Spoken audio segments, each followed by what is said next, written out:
And now, The Money Show with Stephen Grootes on 702. Let's walk the talk. The Money Show with Stephen Grootes is brought to you by ABSA Corporate and Investment Banking, turning intent into execution. That's how ABSA are invested in Africa's energy future. 9 minutes after 6. Good evening. Welcome to the program. I'm Stephen Grootes. Quite a busy day on SENS today, the Stock Exchange News Service. Various results coming through. We'll speak in a moment to Alex Pascoe, the department head of the Financial Sector Conduct Authority, about their, it seems, investigation into possible market manipulation related to contracts for difference. Huge developments today around Eskom. The unbundling of Mteto Nyati seems to be facing a rebuke from the presidency. Well, that's what it looks like at the moment. You'll hear what he said to 702's Bongani Bengwa this morning, and we'll get a view on it from Dr. Mpumelelo Mkhabela. We will also, of course, look at AECI's results. Alan Dixon is their CEO. Seem to be strong results. The share price didn't exceed that. And then Sanisha Pakarasamy will look through our jobs numbers today. And again, our economy still losing jobs. All of these things related to each other, unfortunately, particularly with electricity. Good to hear from you tonight on 011 883 0702 021 446 0567 and voice notes, of course, on 072 702 1702. The Money Show With Stephen Grootes, live on 92.7 and 106 FM. Streaming on the Prime Media Plus app. and DSTV channel 856. Well, confirmation, the Financial Sector Conduct Authority is now investigating whether people involved in what's called the CFD trade are also manipulating the market, essentially, to make more money. CFD trading, or contracts for difference, allows you to make a bet on whether a share price will go up or down. You do it through a broker. But the suspicion is that some people might be buying a tiny number of shares, or part of a share even, to push the price up artificially. You make a bet then that the price will drop. As a result, they're making money while manipulating the market. CFD trading is actually illegal for retail investors in quite a few places, including the US, primarily because people borrow large amounts of money to do it. They can then lose all of that capital quite quickly and quite easily. Alex Pascoe is the departmental head of market abuse at the FSCA. Alex, good evening and thanks for your time. CFD trading is quite complex. You never actually own the share that is being traded. What exactly are you investigating? Good evening, Stephen, and to your listeners. Yeah, so we in our last financial year, we really picked up a couple of trends where, in our price manipulation cases, whereby participants are seeking to exploit, the weaknesses within these pricing mechanisms across these interconnected markets. So, in short, what they would do is they would target the underlying prices, shares, and it could also be indexes, whereby they would then take positions within the best bids and offers in the underlying equity market, and then take the derivative positions in the CFDs, and then through manipulating the underlying share price, they could then take advantage of the highly geared CFD positions on other markets. So does that mean then that shares on the JSE, for example, could be manipulated as a result of this? Yes, absolutely. So that, in isolation, the JSE will pick up certain trading activity that looks suspicious. They might not know what the motive is at the time, but then they would then pass that on to us. And through our investigation and through our work and analysis and replaying the markets on the JSE, we would ultimately find that the motive is actually that they had derivative positions, be it in the CFD market, and then taking these small positions within the equity market, not outlaying a lot of money, and then taking the big advantage in these other markets that are not aware of what's happening on the other side of the, particularly in the JSE market. I would imagine it would be quite difficult to prove that something happening in one market is a deliberate result of a deliberate result of someone trading in another market. I mean, you'd have to prove that the same people or the same individuals or the same group or whatever are behind the same trades. Absolutely. So, we would find from the JSE, we'd replay those markets. We'll actually identify exactly who the players are, what the instructions were. We will then follow that through with interviews, interrogations, and we will establish other positions and other markets that they've actually got positions in, and we would then put that together, and the motive would be there, and we would, based on the evidence, we would have a strong case. I mean, we saw a lot of that in the financial crisis, where a lot of people, a lot of market participants had positions in the futures market, and then they were under pressure through their through their derivatives futures. They would go into the JSE and manipulate the share price at the closing market, so they would avoid their variable margin calls. And so we had a huge, a number of those cases. So we can always get back to the motive and puzzle it all together. Couldn't someone say, I bought this share or I bought the small number of shares or whatever because I had this view or this assumption? I mean, couldn't they come up with some other explanation? People buy and sell shares for all sorts of reasons. But then again, so look, we will then interrogate the other position, the derivative position, which is highly geared, and look at the timing of those positions, how they priced it, how they got into that position, and then straight after buying or selling into the CFD, they would then go into the market. So the timing is very suspicious. On a balance of probabilities, we would establish that there was sufficient evidence that they did manipulate the underlying to take advantage of their hedge position. Have you in the CFD? Yeah, sure. Have you had people complain to you, or have you just been watching the market and have your own reason to be suspicious? So I've got to say that these cases that we're busy with, the complaint has actually been the actual platform, the actual price mechanism markets. These are the people that actually, they go and gear these positions. So they find it very suspicious on the timing and how somebody gets it so right and profits so well within such a short space of time. And when they look at the actually pricing of the markets, how they actually call it so correctly, so it is often that we do get the complaints coming from these platforms, and then from there, that obviously don't see what's happening on the JSE side. We will then go to the JSE and we'll sit there and go through the surveillance and look at all the analysis and replay the markets and then put it all together. Alex Pascoe, thanks so much. Really appreciate it. Departmental Head of Market Abuse at the Financial Standards Conduct Authority. The Money Show with Stephen Grootes On 702. 702. 18 minutes after 6. Important and quite surprising developments today in the difficult saga around the unbundling of Eskom, and in particular the planned separation of the National Transmission Company of SA from the Eskom Group. This morning, the Eskom chair, Mteto Nyati, spoke to Bongani Bengwa on 702 Breakfast.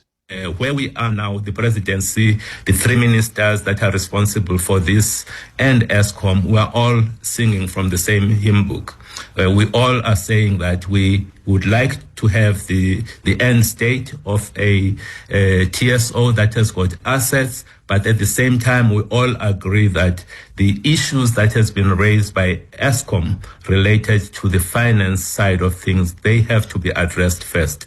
So that to us is really a big step forward, where all of the key parties are in agreement. And the president, he announced it about a week ago, that in terms of phase 2, that phase 2 must focus on the concerns that Eskom has raised. That is really music to our ears, and we really appreciate and support that position. All right, without that development, then just explain how the threat of financial instability to Eskom would have unfolded in the context, of course, of the 400 billion rand debt I spoke about.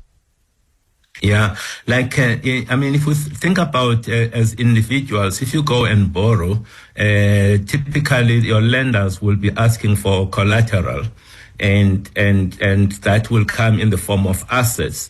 And now, if you go about and start to dispose of those assets without the consent of the lenders, you are going to be in trouble. It's the same situation here.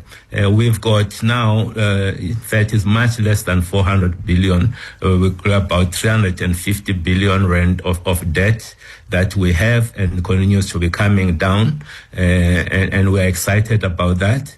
But that debt is underpinned by these assets. So we cannot just go about and do restructuring without the consent. So that's the first thing. Well, he obviously had a lot more to say than that, and you can find that on the EWN website. This afternoon, then, Bloomberg, quoting the presidency spokesperson, Vincent Magwenya, is saying, "It's unfortunate that Mr. Nyati creates an impression as if there is a process that's underway without the inclusion of Eskom and at the detriment of Eskom." Magwenya went on to say that all of Eskom's concerns are well known and have been discussed in government and with Eskom.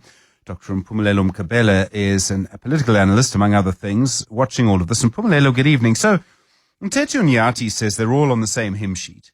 He then goes on to basically say, and I'm paraphrasing here and probably going further than he did, that the debt might make it impossible to unbundle Eskom now. How do you read what's really going on? Good evening, Stephen. Well, I think this appears to be a typical textbook principal agency conflict or tension, at least from where we see it from a distance. And it manifests itself at two levels. At one level, you have got the presidency, which is obviously the key policy maker in government, articulating the need for to move fast in terms of the reforms that the president has instituted. And then on the other hand, you've got the Eskom board represented by Mteto Nyati, which is obviously representing the interest of Eskom as they see it. The second layer of the tension manifests itself in the fact that the government is a shareholder in Eskom, the only shareholder. On the other hand, Mteto Nyati and the board are directors of Eskom, and in terms of the Companies Act, their interest is in safeguarding the interest of Eskom as a company. Sometimes shareholder interest and directors' interest are not always aligned, if not directly, at least in terms of time. So I think here the battle is about the sequencing of the reforms that must happen at Eskom. Mteto Nyati found himself defending Eskom's position in the way he was responding to Eskom critics. There were energy analysts on social media that have been blaming him for frustrating government policy. And he found himself having to explain why he took the position that he's taking in defense of Eskom's interest. But he says he is not fighting government's policy plans for reforms. So both can be right at the same time. But I think the sequencing part of it is at the heart of the tension. I mean, I can't remember the last time a president, and particularly this president, publicly sort of rebuked the chair of an SOE. And isn't Mteto Nyati someone President Ramaphosa wants to be the chair of Eskom? And yet here we are. Yeah, it's quite extraordinary, especially because Mteto Nyati is known to be very outspoken. He's known to be very forthright. He doesn't mince his words, and he clearly is one of those people that are not at Eskom because of any political links or anything like that. He's not a typical deployee. He's a classic business man. So he has got his own gravitas. He holds his way there. So, but at the same time, you could see that the presidency is under pressure from people that are part of the reforms, private sector interests that are part of the reforms. And the president took a decision long time ago to include private sector players in his reform initiatives. You remember the origins of the so-called Energy Crisis Committee that helped to end load shedding, and now they've been driving reforms. So the president is under pressure to say, why are you moving slow? And I think to a certain extent they are looking at Eskom as blocking the initiatives. But you could see that at the heart of what actually needs to be solved, the National Treasury needs to come in to say, we are the people responsible for underwriting Eskom's balance sheet, making sure that there's been bailouts. The debt problem that Mteto Nyati talks about can easily be resolved by Treasury initiatives, by Treasury putting into place the plans that needs to be undertaken before the unbundling happens. So I would say President Ramaphosa should be looking inside government for the solution that Mteto Nyati is presenting as a problem. In Mpumelelo, on one level, this just looks like a sort of big dispute happening high above us. But isn't this really about electricity trading and therefore electricity pricing? Electricity trading should bring down electricity pricing. You look at today's unemployment numbers. We lost another 400,000 jobs.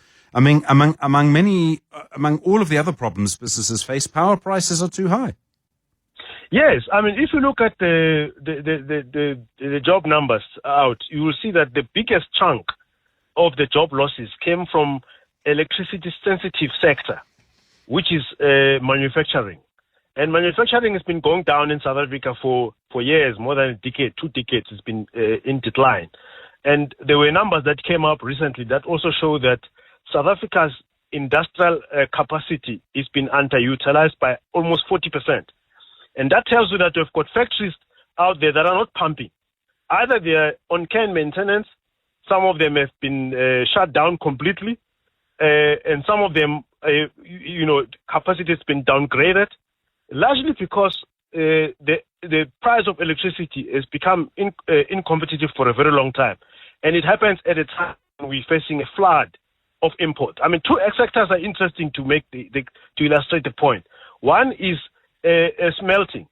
I mean, we know that chrome smelting, for example, was on the verge of collapse completely until recently when the government did a deal with Glencore Merafe joint venture as well as Samanco.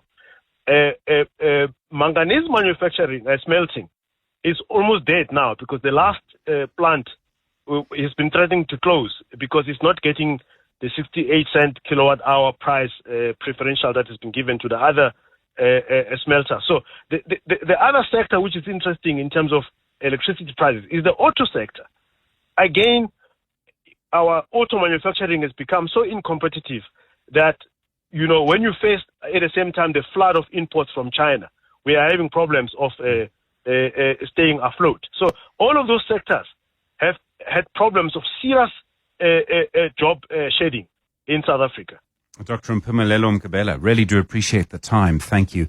Staggering to see what's been happening with Eskom. Very interesting to see how it's going to play out. 27 minutes after 6. The Money Show. The markets. Ryan Hill is head of fundamental sales at Absa CIB. Ryan, good evening. MTN news today, a big impairment over their 49% holding of Iran Cell. Yeah, interesting. Thanks, Stephen. Evening to your listeners. The stock down 6%. Of course, they gave a pre-close earnings update today that looks particularly weak on the surface. I mean, certainly the numbers that are coming through, expected earnings, headline earnings, for example, expected to fall by about 10%. And that's below our expectations and certainly also below that of consensus. As you mentioned, I mean, they have taken this very significant write-down as far as their stake in Iran Cell is concerned, no doubt because of the geopolitical uncertainty that continues to prevail there. But there have also been other sort of weak areas. So fintech revenue, that's definitely been under some pressure. Of course, you had this regulatory suspension of airtime lending in Nigeria. And in, of course, in South Africa, you've also still seen pressure as far as the voice side of the business is concerned. But having said that, on the positive side, you do see that service revenue growth is still well within their own medium-term targets. They look as though they're seeing expansions with respect to EBITDA margins and also for free cash flow that seems to have improved as well. So I think the market's just, perhaps reflecting concerns, ongoing concerns around both the geopolitics and the regulatory overhangs that they've had. AECI had interim results out. On the surface, they look quite strong, but clearly investors wanted a bit more. Yeah, definitely. I mean, so that stock down 12%, and as you say, if you just have a cursory glance, the numbers looked reasonable. I mean, interim divvy up 16%, headline earnings up 8%, and more importantly, the balance sheet's looking a lot stronger. I think the key concern here, though, is cash conversion. So they had a very dramatic, almost billion rand free cash outflow, and that's largely because of the fact that they've increased their working capital quite sharply. And I think that's the number that probably spooked investors today. In fact, overall it looks as though there's a strategic restructuring on the go that does seem as though it's making some progress. The balance sheet definitely healthier, but I think investors are going to wait and see how the earnings quality and cash generation improves. And then Merafe Resources, they're making a lot more money from producing a lot less ferrochrome. Isn't that ironic? I mean, look, again, another very strong set of numbers, revenue up almost 40%. And in fact, I think it was the interim dividend that was up almost fourfold. So clearly, market cheered up by that. The stock was up 10% on the day. But to your point, I mean, it seems as though ferrochrome production was largely offline for most of the time because of the electricity crisis. And yet they made significantly more money pretty much by pivoting to chrome ore sales. I think there was something like a 75% rise in volumes in that space. So they've effectively extracted value from ore and inventory rather than by running the smelters, which of course would have been very expensive. Of course, going forward, I think the more interesting point now is this JV that they've established with Glencore. They've got a new Eskom tariff in the works, and that suggests that smelters are definitely coming back. Management sounding pretty optimistic. I think the one potential to watch out for here, of course, is China, because we are seeing that their ferrochrome production is up quite strongly, and of course that could place a cap on pricing just at a time when SA smelters are ramping back up.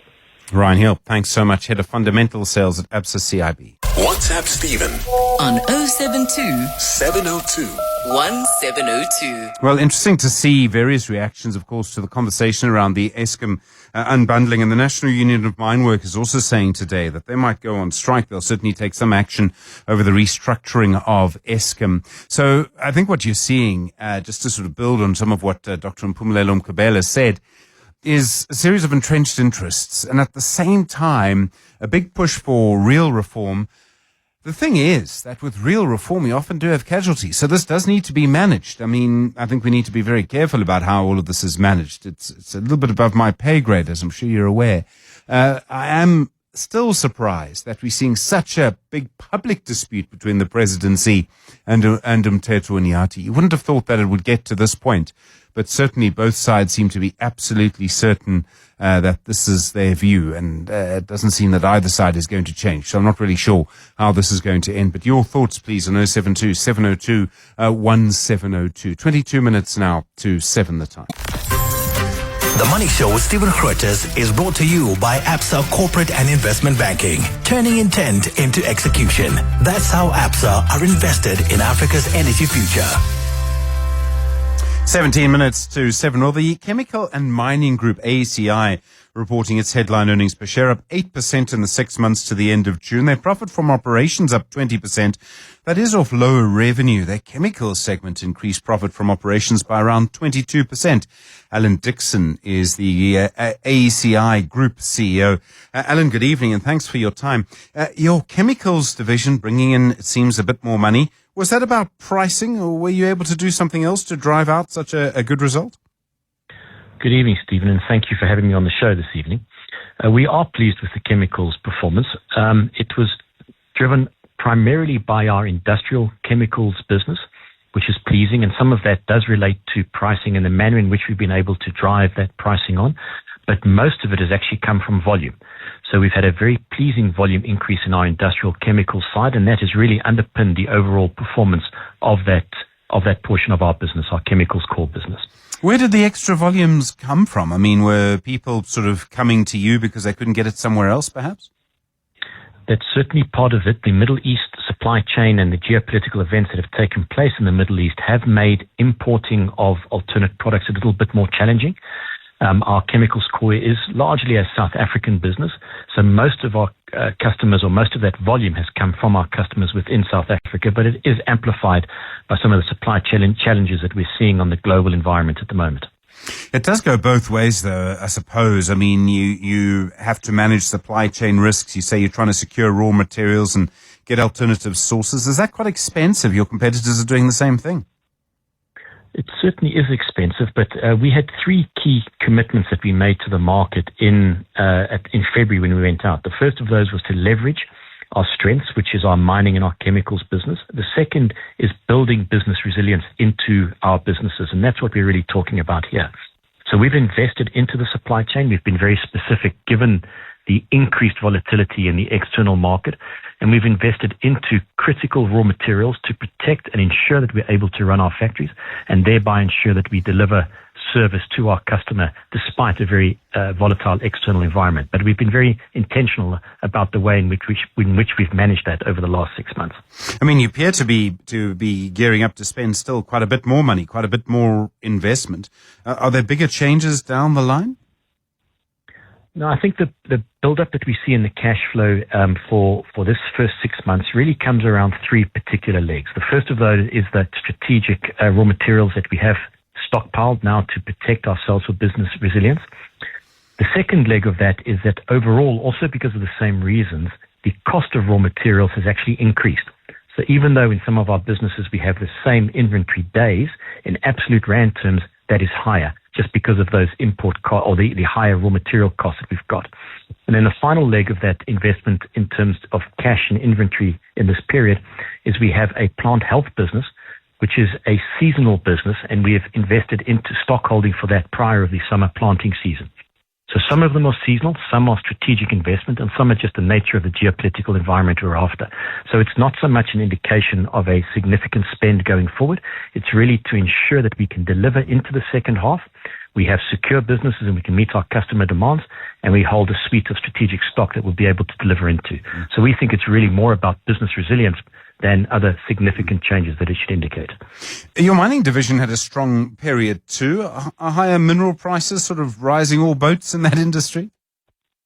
Well, we unfortunately don't sell minerals per se, but what we are finding is that from a structural point of view, we are seeing significant mineral extraction globally, and we think that underpins our opportunity to play into that. And that's really where we're going to play into. But what's underpinned our performance in this period is a volume increase. And that's really pleasing for us, is that it's, there's lots of things that move up and down underneath these complex businesses. But when volume goes up in capital intensive businesses like ours, you tend to see a strong flow forward. And we think that's a structural growth pattern, and we think that will continue into the second half of the year and on forward from that. And we're very pleased about that. Well, I mean, if you look at what we're seeing with some metals prices at the moment, you'd think the demand for what you sell is just going to grow and grow and grow. And there are plans for expansion in some cases. We believe that's exactly the case. And we think also in Central and Southern Africa, one of our core markets, and Asia Pacific, another of our core markets, we're seeing exactly that happening. And our opportunity is to sell into that, and that's what we're doing at the moment. And we see a number of areas where we have mineral deficits for an extended period of time, and we think that presents a great opportunity for us, and we're positioning to participate actively in that growth over the next 5 to 10 years.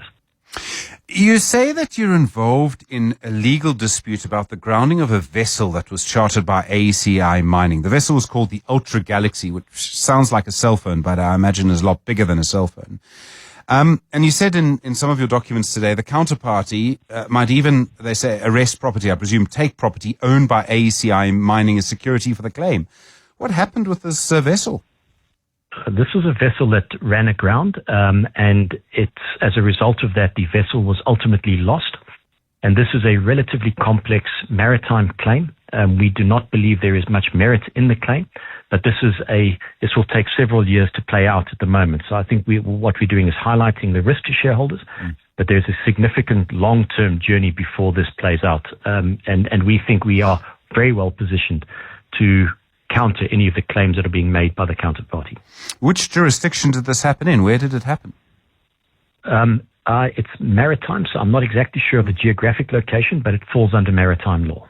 Okay. Alan Dixon, thanks very much indeed. The Group CEO at AECI. Sounds like a very interesting story there. 11 minutes now after 7. 7:02. 7:02. Stephen is on The Money Show. 6 to 8 p.m. Well, I don't know if you've ever traded in contracts for difference. I've never done it. It's not the kind of thing that I think I would get involved in. We were talking about it earlier with the Financial Standards Conduct Authority, and the thing that really had alarm bells for me was that so many jurisdictions sort of say this is banned for retail investors, including the Americans, where you would think, and I mean this might be a sort of broad brushstrokes comment, but you'd think that investors would be as sophisticated as they come. And yet there they are saying, actually, we believe this is too risky, too complex for retail investors. It does also, when you sort of step back from things and never mind getting the hurly-burly and getting involved in what's going on minute by minute, sort of second by second. But when you look back from how markets work and you think people can do this to affect that market, to make that happen, to make money in that way, you do kind of wonder if there isn't a little bit of madness to it, and that maybe, just maybe, some of this is unwise. That maybe things are going a little bit too far. You might well look at me and laugh when I say that. But if you consider that people are really just trying to make money out of betting which way a share price will go, now look, maybe you can make a lot of money that way. Aren't there more productive things to do? I mean, it's one thing to invest, to trade in share prices, actual companies, but to do it the other way gets a bit far away from that, I think. Anyway, you tell me. 072-702-1702. Maybe I'm just too conservative. 8 minutes to 7. 7:02. 7:02. Stephen is on X at Stephen Grootes. Well, as you've heard again through the day, our economy losing around 400,000 jobs in the 3 months to the year to the end of June. In the 3 months to the end of June, I should say. And I have to say, when it comes to this debate, sometimes I kind of just feel almost suffocated by it. We've had every conversation that I can think of about how to grow our economy, why our economy isn't growing, the deeper seated reasons around inequality and our history, that's, a Southern African thing, which it is. The shorter term reasons, a lack of reform, that maybe the economy is overregulated, maybe it's not. What would happen if you did this? What would happen if you did that? The argument about the amount of money people earn in the informal economy versus the formal economy. I could go on and on and on. In the end of it, the kind of number that I cling to is that we have around 10 million, maybe around 10,400,000 people now, who I think, if you offered them a formal job, would take it. Sanisha Pakarasamy is the chief economist at Momentum Investments. Sanisha, good evening. I mean, we keep hearing certain things about this debate, and you've probably been having this debate more often than I have. The one thing that I'm kind of disappointed about in the short term is we keep hearing about reform. We hear that changes at Eskom, for example, that reform will lead to economic growth. And I just don't see any of that. We certainly don't see it in jobs numbers today. Good evening, Stephen. Indeed, we are still seeing, the employment numbers looking quite weak. And I think even on the growth side, we are entering quite a pedestrian quarter of growth given the manufacturing statistics that have also come out today. On the employment side of things, we need to remember that jobs are a little bit of a lagging indicator of economic activity in the country. And so given that we've had a very pedestrian growth rate over the past while, that then does lead into quite weak job numbers. We get quite a lot of data from Statistics South Africa in terms of where jobs are being created and where they're being destroyed. And there are a couple of signals suggesting that, some of that unemployment or employment weakness is relatively in line with your economy, so cyclical in nature. But there's quite a fair chunk that's also structural in nature. One of the things that we were told is that if we were going to have electricity, the end of load shedding, the Reserve Bank, I think it was, suggested that would give us basically 2 percentage points of GDP growth. And that hasn't happened at all. I just don't see it.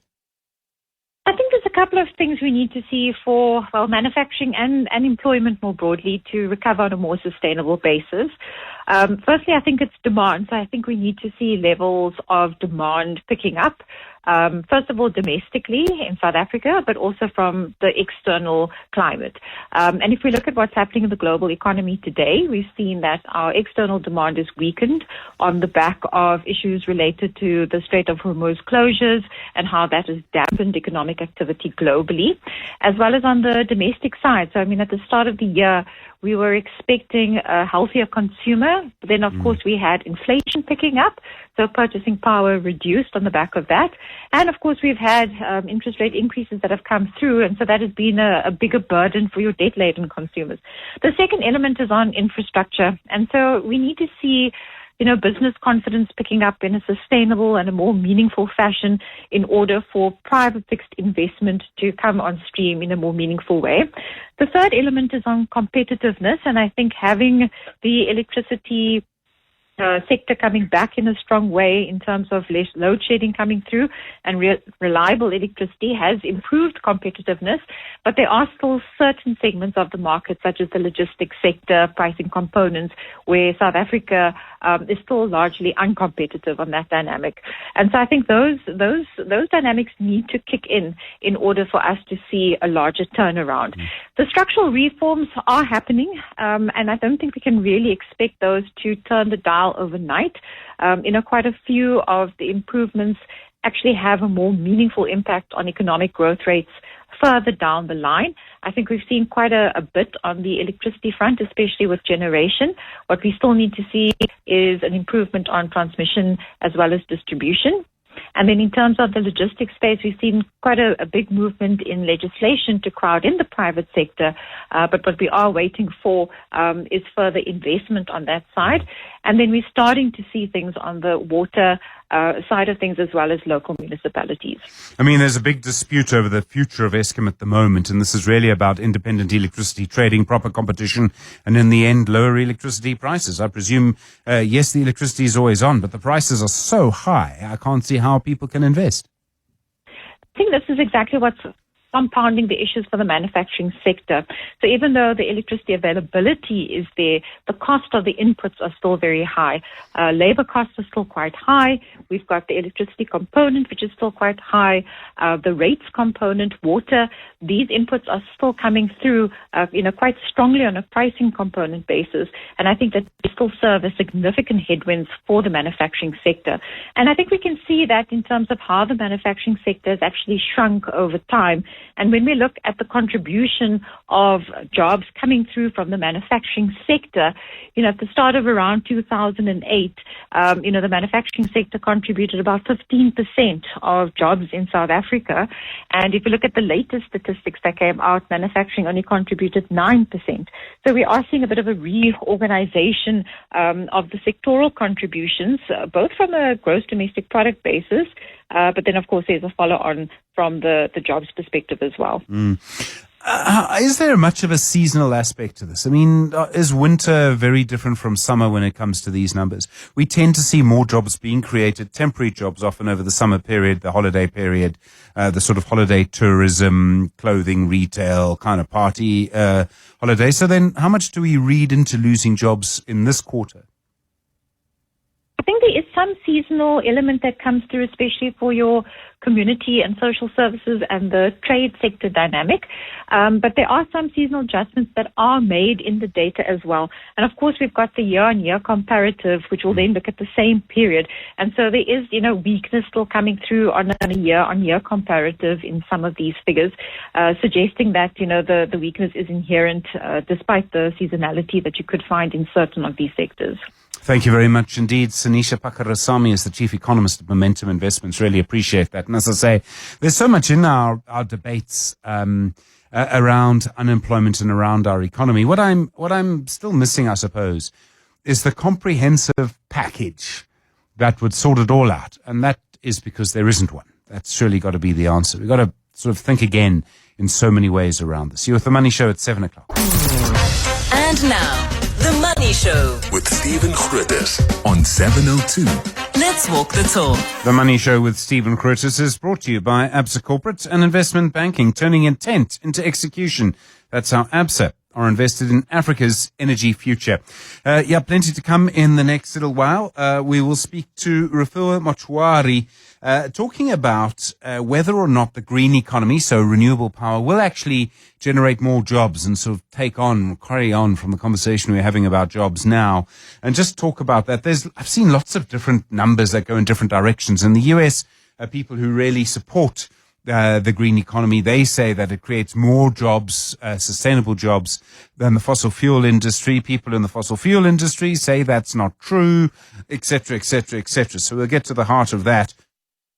We'll also, of course, speak to Professor Rotendo Ndingwi, have a look at what's happening across our continent. And then, don't forget, in personal finance this evening, a guaranteed investment. Does it really make you sleep at night? It might make you sleep at night. Does it make you richer and wealthier? That'll be the conversation we have with Warren Ingram. Always ready to take your calls for Warren as well on 011-883-0702 and 021-446-0567. If you've ever been involved in a contracts for difference, if you've ever done it, that kind of investing, please let me know how it turned out for you. Would really like to hear that on 072-702-1702. The Money Show with Stephen Grootes, live on 92.7 and 106 FM. Streaming on the Prime Media Plus app. and DSTV channel 856. You may remember a month or so ago, as a shapeshifter, we spoke to Satoyo Lopokoyet, who is the new head of everyday banking at Absa, and he helped to run M-Pesa in Kenya, one of the big success stories. The person who stood in for him before that is Christine Wu. And she actually was the person who we had spoken to, about 18 months ago, I think, in a shapeshifter interview. Now, I see that she's actually left Absa which I thought was interesting. So I thought that, intriguing to just see that Business Day reporting about this. They also say that Yasmin Masitela has taken early retirement, and they suggest that Kenny Fekler, the sort of newish CEO at ABSA, not really new anymore, is still making some changes. Certainly we're seeing people being attracted to ABSA, that you can certainly say. But interesting, I would imagine someone like Christine Wu, the half an hour I spent with her in the studio, it won't be the last we've heard of her. I'm fairly certain there'll be something that she gets involved in that we'll hear about. But just interesting to watch all of that play out and see how it plays out. And certainly you get a sense that things at ABSA are not quite finished yet. I don't know how much longer Kenny Fekler wants to sort of look at talent and what he's got and what he needs to do. But certainly you get a sense that there are big changes still going on there. 10 minutes now after 7. The Money Show with Stephen Grootes On 702. 702. The Green Economy feature on 702 in Cape Talk is brought to you by Volvo. Relax and test drive a Volvo plug-in hybrid today. Well, with unemployment numbers showing how our young people are battling to find any form of work, and we know we lost 400,000 jobs in the last quarter, there's an expectation renewable power, think of the installation of more renewable power as well, will lead to huge opportunities. So installing solar panels or erecting windmills and all of that sort of thing, I suppose. Also, the wiring for it all, everything has got to be changed. Rafilwe Mochwari is a newspaper editor and an environmental journalist at the Oxpeckers Power Tracker project. Rafilwe, good evening and thanks for your time. I mean, in the US, people in the renewables industry there, they claim that industry creates more jobs than fossil fuel industry does. What's happening here? Good evening, Stephen. Thank you for having me on your show.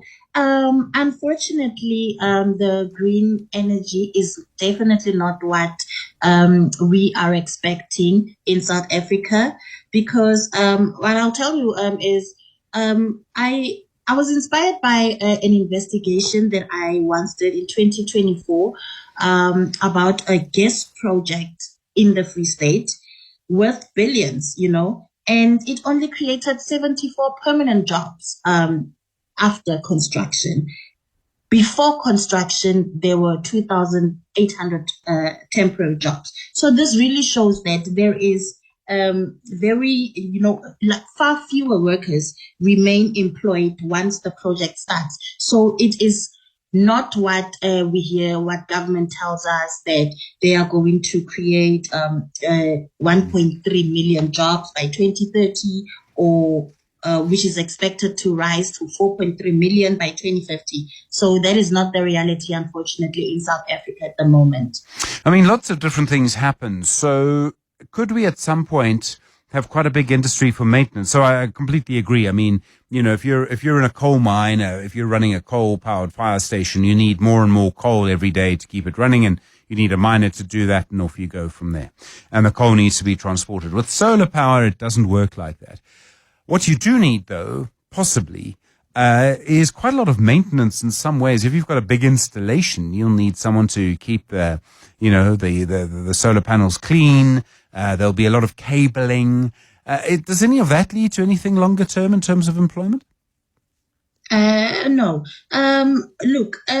Renewable energy is not labor intensive. It is only labor intensive during construction, but thereafter, it really needs to operate with a few people, and that is the specialized technicians, like the engineers, the chemical engineers, which is something that most of the host communities or in South Africa we still lack. So also because of the technology that is used to operate the plants. So that is really the challenge that we are facing currently.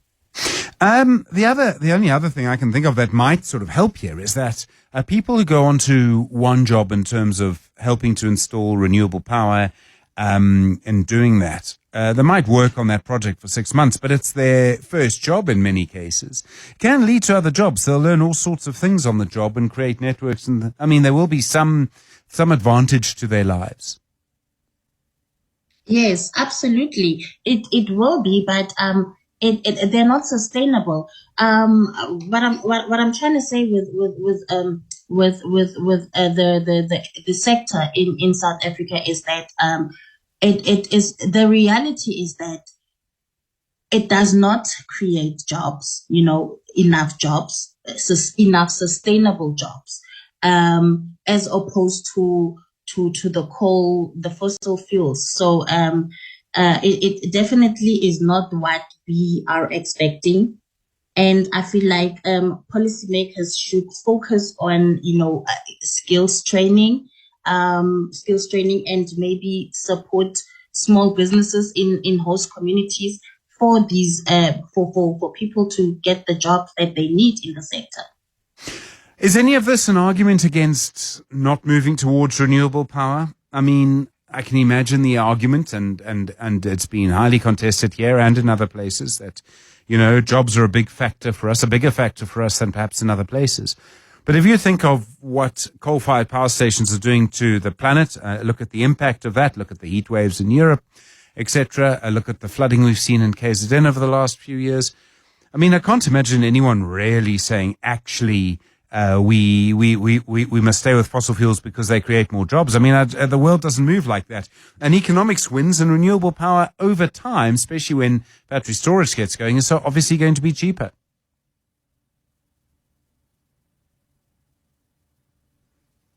Refuwe?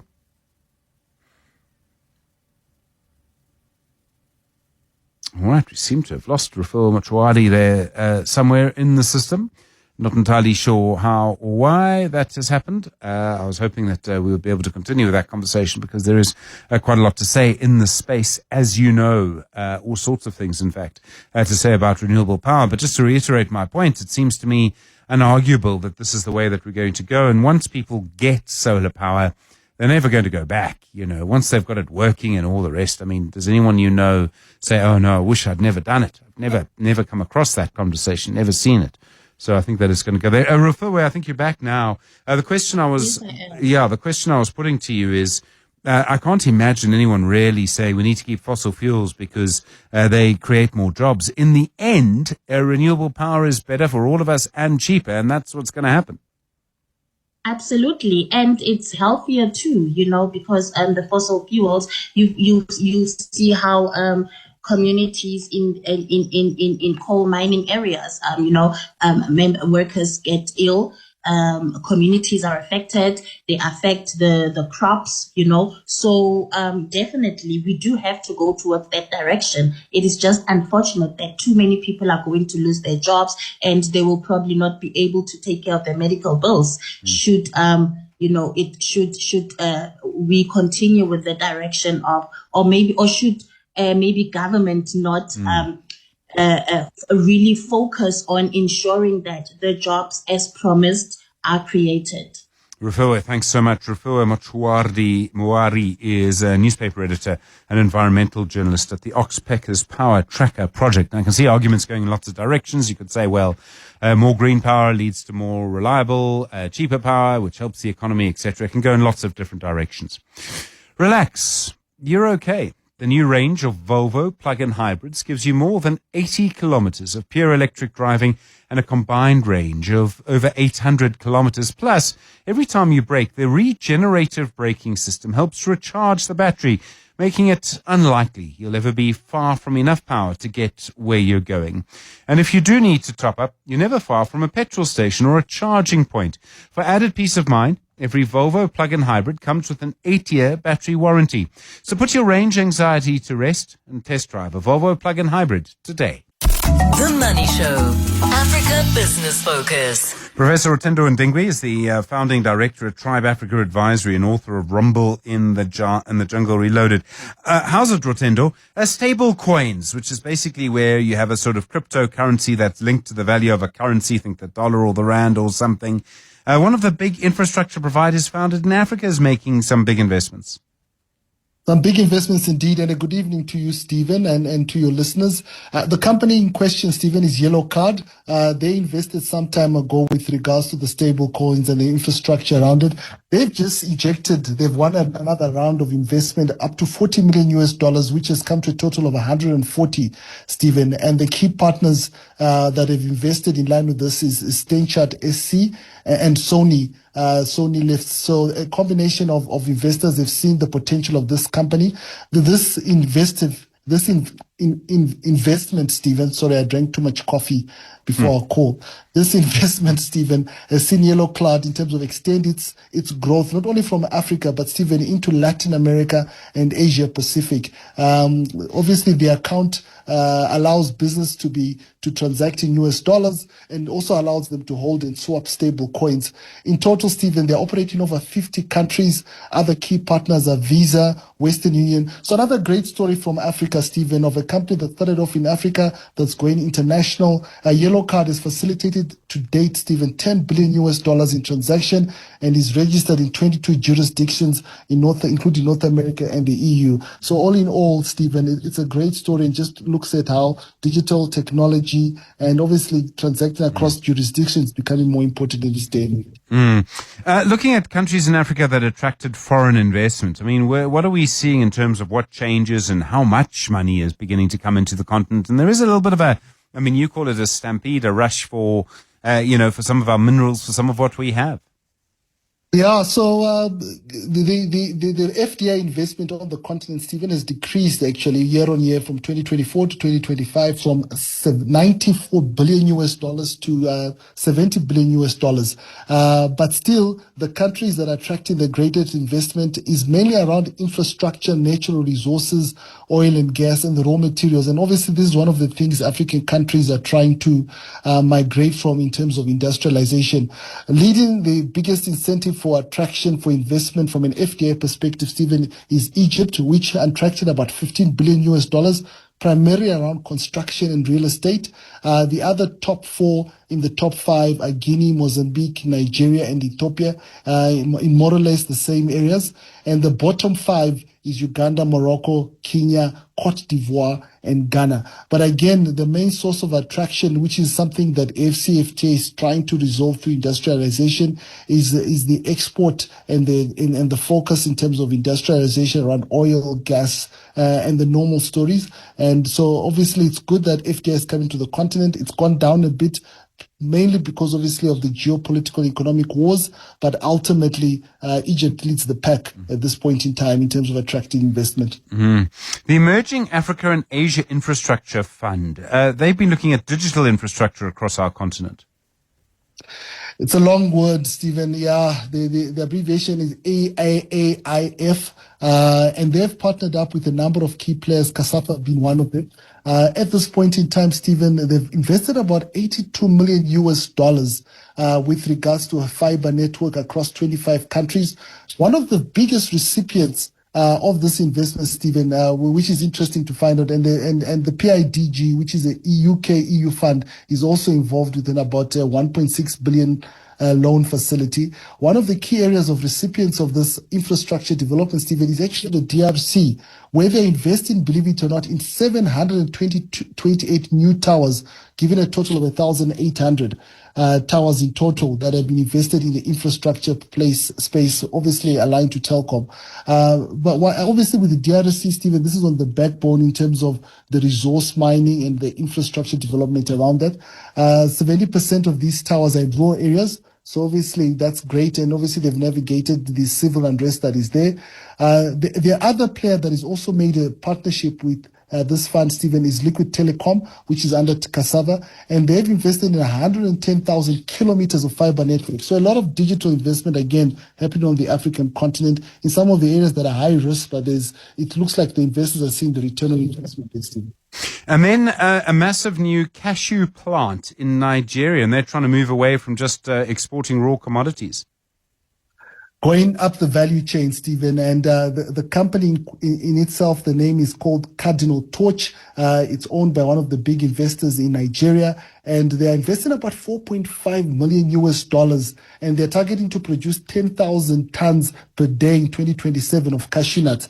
Nigeria produces about 350,000 tons per annum, but they're trying to, and 85% of that, Stephen, is actually exported as raw material. So they are trying to say, no, hang on, we can can actually manufacture and process. They've invested in a plant, and they're not only producing in terms of processing the cashew nuts, but the byproducts of cashew nuts, which is the liquids and the shells, are also being byprocessed. So a great story in terms of agriculture, industrialization, and going up the value chain and exporting that to the rest of the world.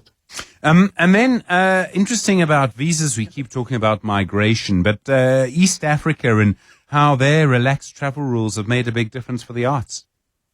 Yeah, so Stephen, one of the key drivers of the AfCFTA is obviously free movement of people and goods, but even before that was finally initiated, East Africa was always leading with regards to opening up its borders through its EAC, East African Community. And one of the things we take for granted is that if there's free movement of people, there's free movement of entertainment, of artists, which is a great thing. And one good example of this, a Ugandan poet by the name of Destiny Gladys has benefited from this. And there was initial sort of theater performance that was called the East Africa Hour Poetic Hour Battle. It started off under a mango tree, believe it or not.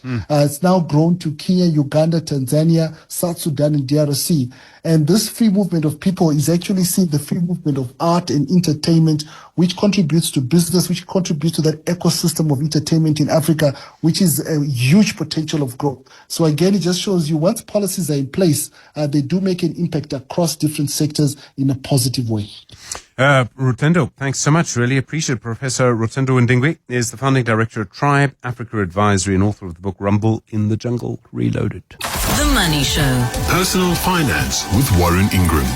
Warren Ingram, of course, is a certified financial planner at Galileo Capital. 25 minutes now to 8. Okay, so I have a question for you. Not for you, Warren. I'm going to get your view for the next little while. But I have a question for you who's listening to this, which is, are you one of those people who wants to go out and get your money to make you as wealthy as possible? In other words, you want your money to work for you.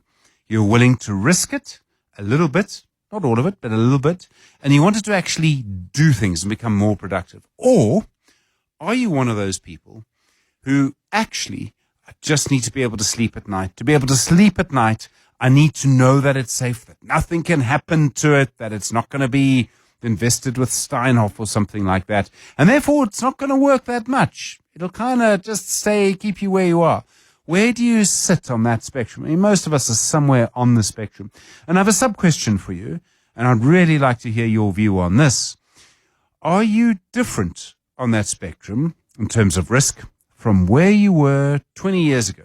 If you were at all working, earning, thinking 20 years ago, were you, I wanted to be perfectly safe? Or were you, I'm happy to risk it all? Where have you moved? Where do you think you're moving to? Which end? Tonight we're talking about guaranteed investments or market investments. Warren, good evening. I suppose the word and the definition that we need to look at is the word guaranteed in a guaranteed investment.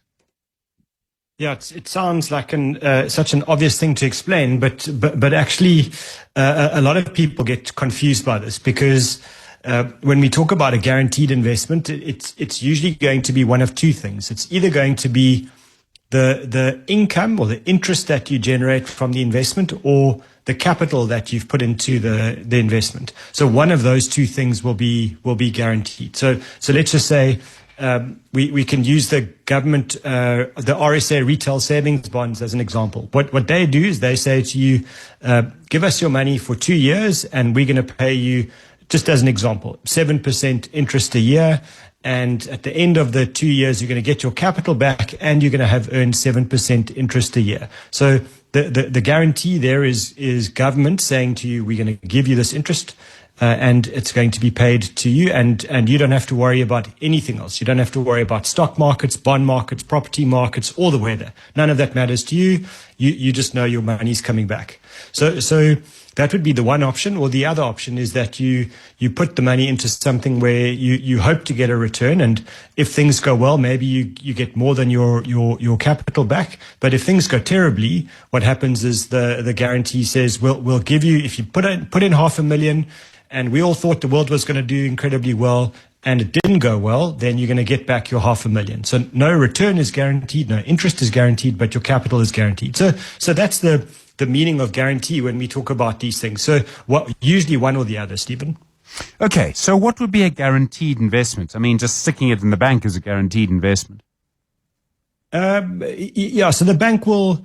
The idea there is that you probably have no risk of capital. So you're not going to lose capital unless the bank goes bankrupt. And in South Africa, that has happened in the past. But what happens then is that the Reserve Bank steps in to make sure that the people who put their money with the bank are protected, either that the Reserve Bank honors those guarantees, or the Reserve Bank gets another bank to buy the bank, and you're fine. So usually what happens with a bank is it'll be something like a fixed deposit where the bank guarantees an interest rate to you. And so that would be the one option. Or for example, you buy a product from an investment company or an insurance company where they say, give us your money for 3 years or for 5 years, and we're going to try and give you the return of a portion of the stock market. But if it doesn't work, we'll give you back your capital after the 3 or the 5 years. Okay, when someone is providing the certainty, I mean, they're not doing it as a favor to you. So how are they then making money out of that? They make money in one of two ways. So let's talk about a guaranteed interest rate.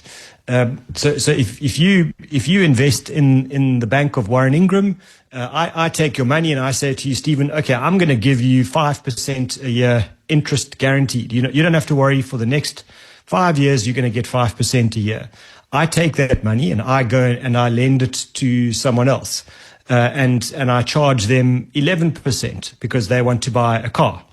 And so that difference between the interest I'm paying you and the interest I'm charging someone else is the money that I make. It's my profit. And so what happens for me is that I make quite a bit of money, a healthy margin off you and off the person that I've taken where I've taken your money and I've lent it on.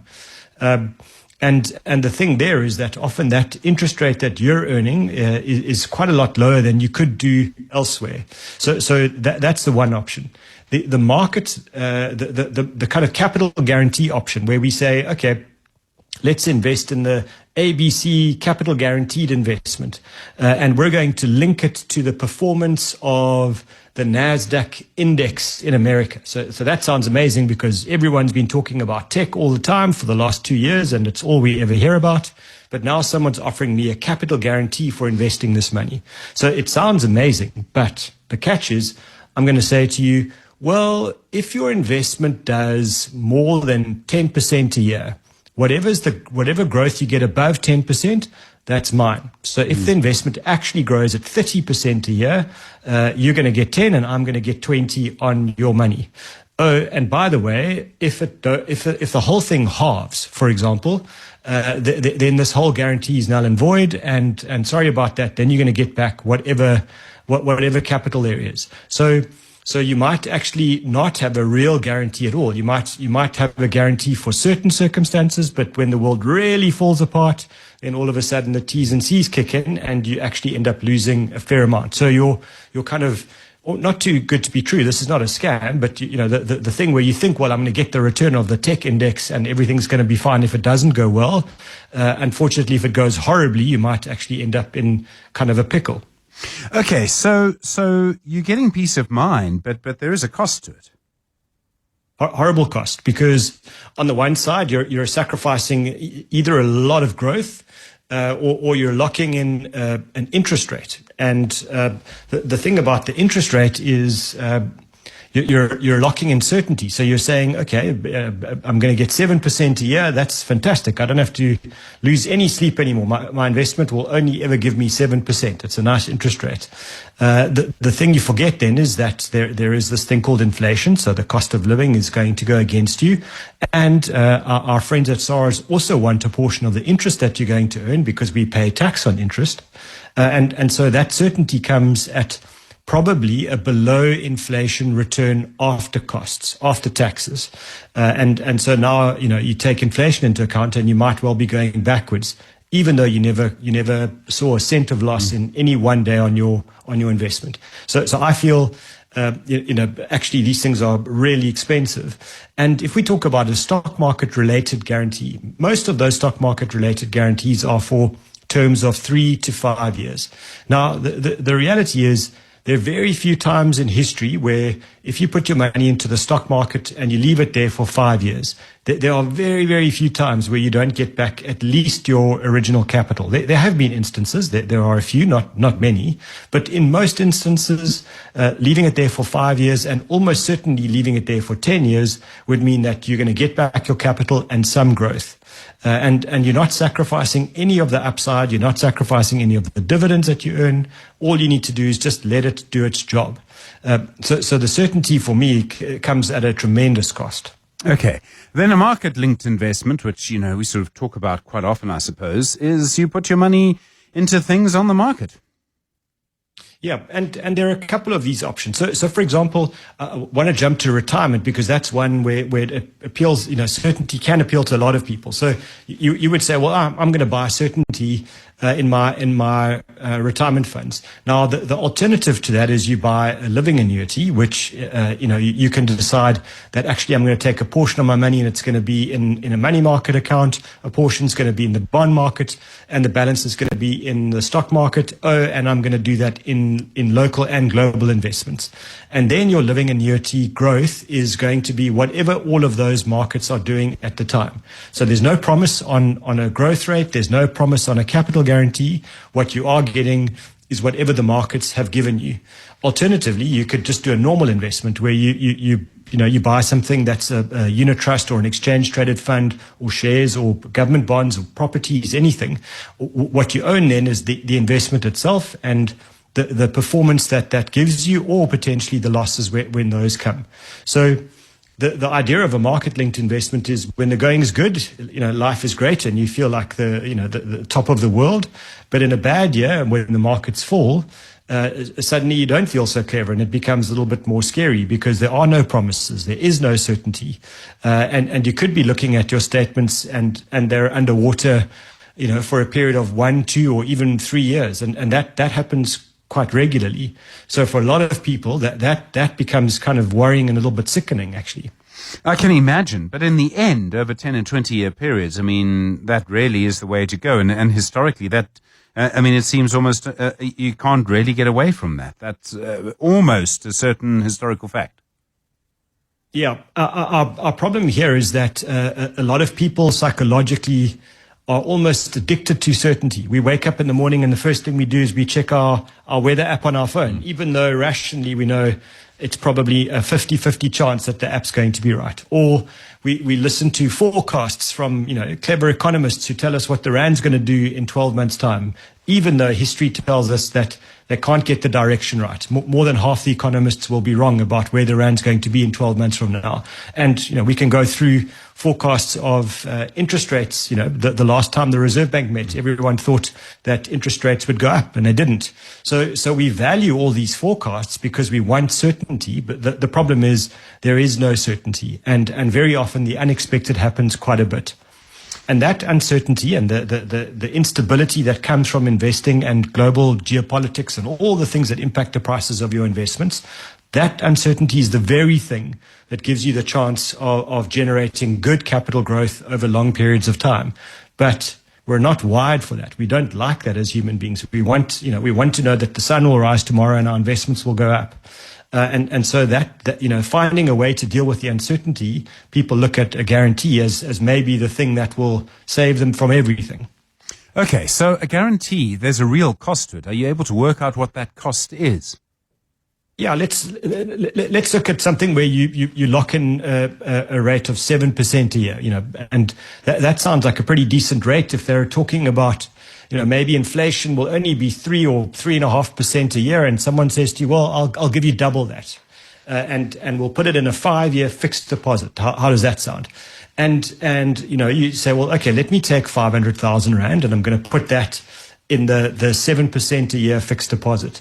The balance I'm going to put into kind of a well-spread, well-diversified, the magic D word, diversification, well-spread, well-diversified portfolio that's got no guarantees, but it's going to be invested in a mix of cash, bonds, property, shares. Going to do that in South Africa and overseas. Historically, that kind of investment, if we look at what's happened over the last 20 or 30 years, it averages around 10% a year. So the one is going to give you a guarantee of 7% a year, no volatility, no losing sleep. The other one's going to give you an average of 10. But what's going to happen is that 10 is going to come in kind of a real roller coaster ride where you're going to get 20% up one year, 15% down the next, 5% all the way along. But over time, averages out at 10%. If you then look at those two investments after 5 years, the guarantee will probably be at around about 700,000, actually 701. So you put in 500,000, you've now made another 201,000 Rand for taking no risk. That's what's now in the bank, literally. Whereas the market-linked one, with all the roller coaster rides, has given you about 805,000. So the difference is just over 100,000 Rand. And for some people, Stephen, they're going to say, well, hang on, to lock in a guarantee for a 5-year period and not have to lose sleep, I'm only sacrificing around 104,000 Rand. I'll take that deal. But then let's zoom out a little bit further. Now we go for 20 years, which is kind of a normal investment period for most of us. That's what we're going to do for the majority of our capital accumulation years in our careers. Suddenly, your 500,000 Rand, when you've got a guarantee, turns into 1.9 million. You feel like a hero because you think you've done well. But your market-linked investment, your 500,000, has turned into 3.4 million Rand. And suddenly we're looking at a huge difference. That's the difference between comfortable retirement and a really difficult, tricky retirement. Yeah, that's a huge difference from, from 1.9 to 3.4 is massive. All right, we have a question for you, Warren. It comes from Bongani. Bongani says, I recently bought a house. I have a bond. I have an emergency fund. It covers my expenses for 6 months. Someone said I should transfer the money to my bond instead of earning interest. Is this a good idea? Interesting to consider that. Bongani will have an answer for you in a moment. It's 9 minutes today. The Money Show with Stephen Grootes is brought to you by Absa Corporate and Investment Banking, turning intent into execution. That's how Absa are invested in Africa's energy future. The Money Show. Personal Finance with Warren Ingram. 8 minutes to 8. Warren Bungani's question. I have a house, I have a bond, I've got an emergency fund. It covers my expenses for 6 months. Should I put that money into my bond instead of just leaving it on the side earning interest? Warren, what do you think? I mean, where would it get the best return? Yeah, I love that question. So just to think about the likelihood is you're probably around, earning somewhere between 5 to 7% a year on your emergency fund. And that's good because it's compounding in your favor and the money's instantly accessible. But if we look at a bond, most people are probably paying prime or prime minus 1. We don't know what Bongani's paying. But that's considerably higher than the interest that you can earn on your emergency fund. So for me, the storing your emergency fund money in your bond makes a lot of sense. The second thing is you don't pay tax on the interest that you're saving from your mortgage. In other words, if you're paying prime and actually now you put in extra money there and now you're paying a bit less at the rate of prime, that's saving you don't get taxed on. Whereas the money that you've got in your emergency fund, you might be paying tax on the interest. So for me, I love the idea of storing money in the bond as my emergency fund. Just make sure that it's accessible. That don't think that 19 years into the bond that you might be able to draw that extra money out. You might not be able to. So just make sure that it's always accessible. Maybe just do a little test run first to see that you can draw the money out, because you're going to need this in an emergency, not when you have time to negotiate with the bank. And then just make sure that you maintain the discipline of keep paying extra money into the bond. Don't forget that emergency fund money is not just a bond repayment; it's your emergency money. Yeah, no, that makes sense. You've got to be disciplined about these things. But once you become disciplined, I suppose it's quite easy. When you talk about a guaranteed investment, I suppose the question is it really as safe as it might feel? I mean, you get, sold all of these things on advertising, but does it really live up to the word guarantee? Well, let's jump back to the example I did. So you get your guaranteed return of 7%. But suddenly, you find out that inflation is running at, 3.5%, maybe up to 5%, depending on the time. and then maybe there are some costs to pay. And don't forget that, if it's a fixed deposit, you've also got some a tax on the interest. So what you realize then is you've been earning this money, it's been growing in your favor, but after 5 years, if you go and value what you can buy with it, and you compare that to kind of a trolley full of groceries, unfortunately, that trolley full of groceries after 5 years is going to be a bit less than what you could buy 5 years before. And so that, and we're talking about the buying power of your money. So locking in guarantees where you get the certainty can actually be enormously expensive. And I'm not saying all guaranteed investments are terrible all the time. That's not true. But the moment you're kind of going in, the 5-year period or even longer, and you're getting fairly low returns, I think you've got to be very, very careful about the cost of certainty. It could be the most expensive investment you ever make. I suppose you've got to work out what you're trying to achieve, and what you're trying to achieve is you're trying to beat inflation. Yeah, that for me is the silent killer of investments. We focus on the noise of markets going up and down, and oil prices and political crises and wars and all of those things. But actually, we don't really get that sort of big bell ringing at us to say, the cost of living just went against you over the last 3 months, and watch out. And to me, kind of good stock market and market related investments have a very good history over nearly kind of 120 years of beating inflation, if you give it time and you get through the rocky, uncomfortable periods. Okay, then. So under what circumstances does a guarantee make sense? And I started this by asking, is there maybe something to do with age? I mean, for some people, there might be the need to kind of lock some money away, and they're elderly and they don't want the volatility. I can see some kind of a benefit to that, but I think time frame is maybe a little bit of an indicator. In other words, you've got kids that are in high school, and you know with certainty that at the end of high school, you're going to have to pay for university. And so you want to know that university cost is covered. And you've only got 3 years left before they go to university. You can't afford, to kind of have a time frame where stock markets are going down at the time where the university says it's time to cough up. In which case, locking money into, let's say, a 2 or 3 year guarantee, whether it's a fixed deposit or some kind of a guaranteed investment, that makes sense to me. Or you've got a plan to buy a house, and you want to put down the deposit, and then locking in a guarantee on that kind of a time frame makes sense. So when you know that there is a fairly short period of time, whether it's 30 days up to maybe 3 years, where you're going to need that money and you're going to have to pay a fixed amount on a particular day, then suddenly guarantees become a lot more sensible to me, because you need the certainty not to deal with volatility or your own emotional discomfort. You need it to pay for a fixed cost. So that for me is when I think guarantees are incredibly valuable. But for older people who are retired, who just don't want the volatility of investments, maybe the only thing I would say is that it might be worth looking at a guaranteed annuity. So instead of taking a living annuity, maybe you get some quotes on what you could get on a guaranteed income from your annuity. That might be the one time. They call them a life annuity or guaranteed annuity or pension. That might make some sense. But beyond that, if you're one of those people that just can't deal with volatility, and every time the market goes down, you sell and panic, maybe looking at a guarantee for a portion of your investments would make sense. Yeah, that does make sense to me.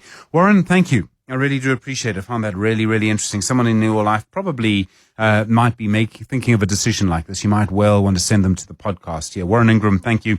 The co-founder at Galileo Capital, as always, bringing some wisdom at this time on a Tuesday. But yeah, as I say, someone maybe even just in your street WhatsApp group needs to hear this conversation around guaranteed investments and market investments. The Money Show with Stephen Grootes is brought to you by Absa Corporate and Investment Banking, turning intent into execution. That's how Absa are invested in Africa's energy future.